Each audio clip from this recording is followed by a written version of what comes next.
قبیلہ بنی ہاشم میں رکانہ نام کا ایک بڑا نامی گرامی زبردست اور دلیر لیکن مشرک پہلوان رہتا تھا۔ اس کا ریکارڈ تھا کہ اسے کسی نے نہیں گرایا تھا۔ ایک بار وہ جنگل میں بکریاں چرا رہا تھا کہ حضور صلی اللہ علیہ وآلہ وسلم اس طرف جا نکلے۔ رکانہ پہلوان نے آپ کو دیکھا تو کہنے لگا، آپ وہی ہیں نا جو ہمارے بت خدا لات و عزا کی توہین کرتے ہیں اور اپنے ایک رب کی بڑائی کو بیان کرتے ہیں۔ اگر مجھے آپ کا لحاظ نہ ہوتا تو آج میں آپ کو مار ڈالتا، معاذ اللہ۔ آئیں میرے ساتھ کشتی لڑیں۔ میں اپنے خداؤں کو پکارتا ہوں اور آپ اپنے ایک رب تعالیٰ کو پکاریں، دیکھتے ہیں کہ کس کے خدا میں زیادہ طاقت ہے۔ حضور نے کشتی کا چیلنج قبول کیا تو رکانہ پہلوان حیران رہ گیا، کیونکہ کوئی اس کا چیلنج قبول نہیں کرتا تھا۔ لیکن پھر اگلے ہی لمحے غرور کے ساتھ آپ کے سامنے آن کھڑا ہوا۔ آپ صلی اللہ علیہ وآلہ وسلم نے پہلے ہی جھپٹے میں اسے گرا دیا اور اس کے سینے پر سوار ہو گئے۔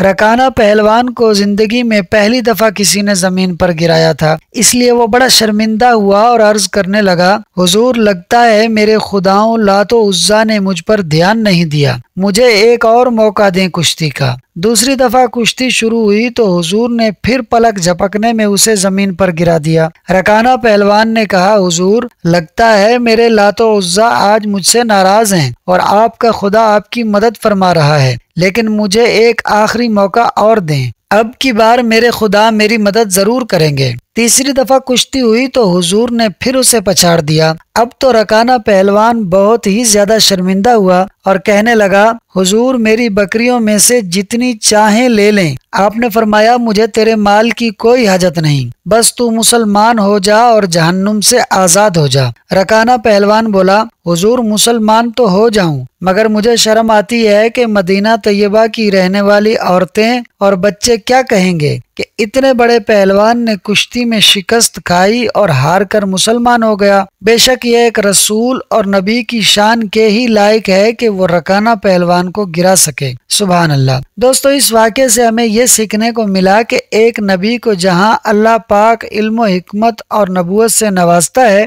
وہیں جسمانی طاقت اور جرت بھی عطا فرماتا ہے کہ کوئی بھی نبی سے کسی بھی چیز میں آگے نہ بڑھ سکے۔ اللہ پاک ہمیں پیارے پیارے نبی صلی اللہ علیہ وآلہ وسلم کی محبت نصیب فرمائے، آمین۔